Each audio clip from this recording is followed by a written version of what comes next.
హరే కృష్ణ.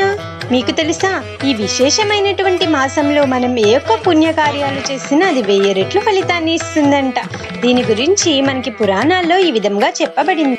అదే అధిక మాసం. ఈ మాసం 32 నెలల 16 రోజుల 8 గంటలు, అంటే 3 సంవత్సరాలకు ఒకసారి ఈ మాసం వస్తుంది. ఈ మాసం అధికంగా రావడం వల్ల ఎవరు ఎటువంటి పుణ్యకార్యాలు శుభకార్యాలు చేయకపోవడం వల్ల ఈ అధిక మాసం ఎంతో బాధపడుతూ ఉంటుంది.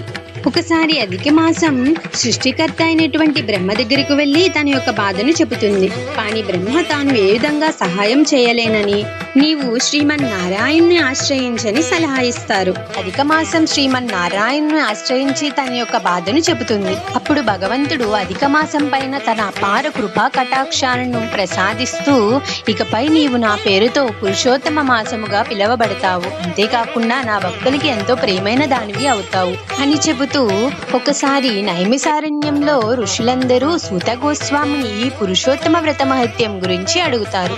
అప్పుడు ఋషి ఈ విధంగా చెప్పడం ఆరంభిస్తారు. ఒకసారి శ్రీకృష్ణుడు పంచపాండవులతో కూడిన ద్రౌపదిని చూస్తూ ఈ కథను చెప్తారు. ఒక అడవిలో మేధావి అని ఒక ఋషి ఉన్నారు. ఆ ఋషికి ఆడపిల్ల జన్మించిన తరువాత హఠాత్తుగా తన భార్య మరణిస్తుంది. ఎంతో అల్లరముద్దుగా ఆడపిల్లను పెంచుకుంటూ వస్తారు. యుక్త వయసు వచ్చినటువంటి ఆమెకి ఇంకా పెళ్లి చేయలేదని చింతనలో ఉండగా ఒకసారి హఠాత్తుగా తన తండ్రి మరణిస్తాడు. ఒకసారి అక్కడికి దుర్వాసముని వస్తారు. ఆమె వేదను చూసి మంచి వాక్యాలు చెప్పి ఆమెకి పురుషోత్తమ వ్రతం ఆచరించమని చెబుతారు. బాధలో ఉన్నటువంటి ఆమెకి మలమాసం గురించి చెప్పడం ఆమెకి ఎంతో క్రోధం కలిగించి అవమానంగా మాట్లాడుతుంది. వెంటనే శపించేటువంటి శక్తి ఉన్న ఋషి అక్కడ నుంచి వెళ్ళిపోతారు.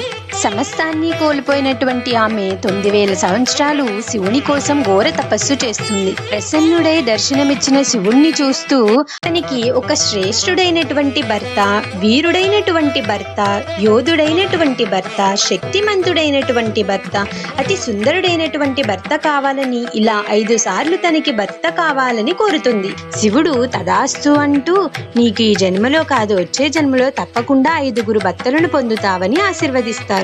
ఈ విధంగా మరుసటి జన్మలో ద్రౌపదిగా జన్మించి 5 భక్తుల్ని పొందుతుంది. ఈ విధంగా ముందు జన్మలో ఈ పవిత్రమైనటువంటి పురుషోత్తమ మాసాన్ని అవమానించడం వల్ల, ఈ వ్రతాన్ని ఆచరించకపోవడం వల్ల పాండవులకు ఇన్ని కష్టాలు బాధలు కలుగుతున్నాయని భగవంతుడు చెబుతారు.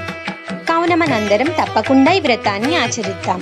మన నెక్స్ట్ వీడియోలో ఈ వ్రత విధానం, ఫలశ్రుతి గురించి తెలుసుకుందాం. Thanks for watching. For more videos please do like, share, subscribe. Hare Krishna.